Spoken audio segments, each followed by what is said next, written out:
తెలుసో తెలియకో జగన్ గారు చేసిన పల్నాడు పర్యటన వల్ల ముగ్గురు చనిపోయారు. ఒకటి కారు ఎక్కడం వల్ల సింగయ్య చనిపోయాడు. రెండోది ఒక వ్యక్తి డాన్స్ చేస్తూ సొమ్మసిల్లి పడిపోయాడు. అండ్ మూడో వ్యక్తి ఇంటర్వ్యూ సక్సెస్ అయ్యి జాబ్కి వెళ్లాల్సిన వ్యక్తి 22 ఇయర్స్ అంబులెన్స్ బ్లాక్ చేయడం వల్ల చనిపోయారు. ఈ పొలిటికల్ పార్టీస్ ఫాలోవర్స్ కి అంబులెన్స్ కి దారి ఇవ్వాలని మినిమం సెన్స్ కూడా ఉండదు, అది వేరే విషయం.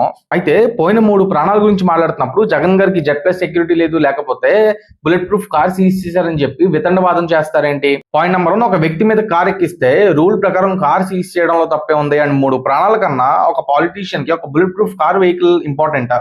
అంటే అఫీషియల్ గా 100 కోట్లు ఉన్న పాలిటీషియన్ ఒక కార్ అఫోర్డ్ చేయలేని పరిస్థితిలో ఉన్నారా? ఇంకో point, Z plus security official గా సెంట్రల్ గవర్నమెంట్ ఇవ్వాలి. బట్ జగన్ గారికి Z plus security central government ఇవ్వలేదు.